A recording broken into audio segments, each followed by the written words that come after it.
Qyteti i Kavajës ka mirëpritur edicionin e parë të Kavaja Code Fest, një festival që synon të nxjisë kreativitetin dhe aftësitë digjitale të rinjve përmes programimit, robotikës dhe inteligjencës artificiale. Aktiviteti u zhvillua në ambientet e kinoteatrit të qytetit. Nisma vjen nga Innovation Academy në Vushtri të Kosovës, e themeluar nga Ensar Bajrami dhe Fatbarda Dallku, të cilët kanë sjell projektin edhe në Shqipëri pas suksesit të arritur në Kosovë. Zoti Bajrami tha për Drita Televizion se u befasua nga pjesëmarrja dhe interesi i fëmijëve dhe prindërve të komunitetit të qytetit.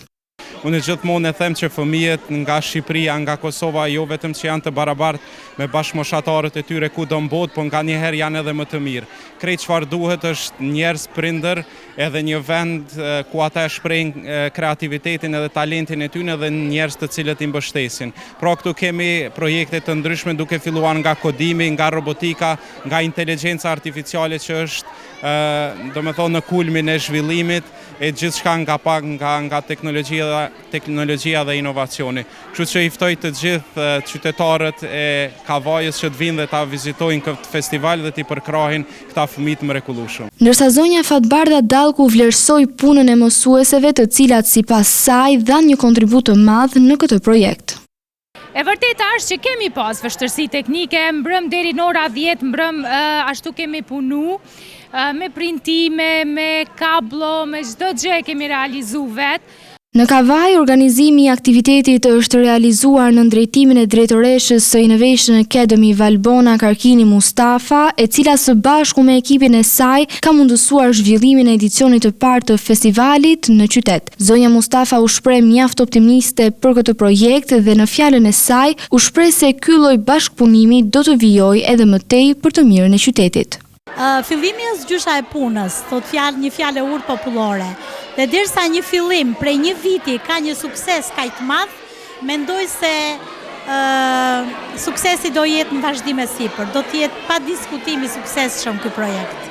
Në këtë edicion mori pjesë edhe nënkryetari i Bashkisë së Kavajës, zoti Genci Gjylsheni, i cili vlerësoi nismën si një hap të rëndësishëm për edukimin teknologjik dhe përfshirjen e të rinjve në inovacion. Dhe jemi shumë krenar për këto fëmijë që kaq bukur kanë arritë bëjnë gjithë to kompozimet e tyre dhe të na i servirën ne si qytetarë. Është risi e veçantë dhe do ta mbështesim maksimalisht Bashkia e Kavajës me sa mundet, do të mbështesim këto lloj aktivitete që i përkasin, pra domethënë dhe i shërbejnë këtij qyteti që gjithkohon kërkon gjëra të reja. Në festival morën pjesë 80 nxënës me 33 projekte të zhvilluara gjatë vitit akademik në fusha si kodimi, robotika dhe inteligjenca artificiale. Fituesit do të përziten përmes një formule të kombinuar mes jurisë profesionale dhe votës së publikut, ndërsa aktiviteti do të kulmojë me mbrëmje ngala ku do të ndahen çmime dhe mundësi për përfaqësim në festivalin në Vushtri të Kosovës. Organizatorët e konsiderojnë këtë aktivitet si një hap të rëndësishëm drejt promovimit të arsimit teknologjik dhe krijimit të mundësive të reja për të rinjt, duke synuar që Kavaja të kthehet në një pikë të qëndrueshme të inovacionit digital në rajon.